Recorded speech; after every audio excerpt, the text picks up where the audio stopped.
When you deconstruct the word emotion, you have a feeling that arises when a need is met or not met.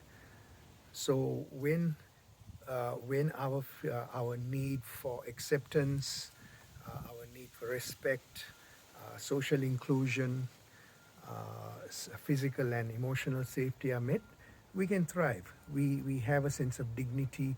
And when you look at the Maslow's hierarchy of needs, we can move ourselves up to self actualization, which is about living a life of meaning and purpose. And what is that life of meaning and purpose? Is to be generous, to be gracious, to be in service of others, because we are very well grounded in ourselves. Now, if you go down to the bottom of the Maslow's hierarchy, you have the basic needs of food, shelter, clothing, then again acceptance, physical and emotional safety, and then social acceptance. So if they are not met, then we will see a vile behavior coming out of everybody, because of anybody who does not have those needs met. And that vile behavior is dog eat dog, right? It's survival. And that then can create the separation. And when we are seeing what we are seeing quite a bit in the world right now, is based on certain ideologies, certain beliefs, certain dogmas, that we are going in a process where we have separated ourselves from the other, and the whole individualism and profit at any cost kind of mentality of the modern techno-industrial complex has created great conflict in this world. So on the other side of the coin is that when we come together as two people to create me as a being, it's a fusion. It's two individuals coming together, being vulnerable to each other in total trust, and it's a loving union in most cases, which creates a me. It's a fusion, right? It's bringing together, and that then informs us of the importance of our interconnected nature, our oneness with nature, our interbeing, as Thich Nhat Hanh would say it.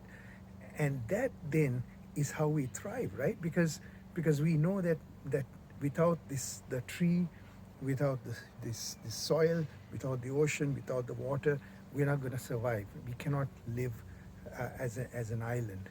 So then when we think about it from that angle, the mindfulness meditation practice is about finding our grounding, being humble, because focusing on the breath in a meditation practice is a process where we realize our fragility as a human being, where we realize that we need each other to live well and thrive together. Because that humility comes from the fact that when I breathe in this oxygen, I know it's coming from the tree, from the soil of this earth. When I breathe out this carbon dioxide, I'm feeding this tree and this earth with the carbon dioxide. And also the fact that we are all breathing this air together, we are sharing, as all the sentient beings are. We are all related and connected to each other. We cannot separate ourselves. And that interbeing, as Thich Nhat Hanh calls it, is what will allow us to thrive and flourish as human beings on this earth too, because we are thinking, feeling beings. Now, I love the Southern African word Ubuntu. Ubuntu means that I see you, you see me. I am here because you're here because I'm here.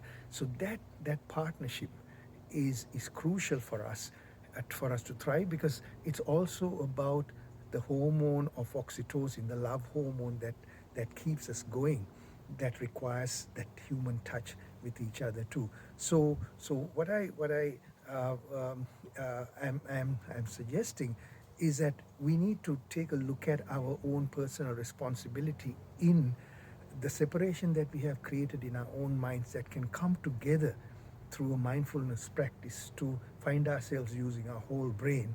And then when we find ourselves in peace within us, we can be in peace with the other.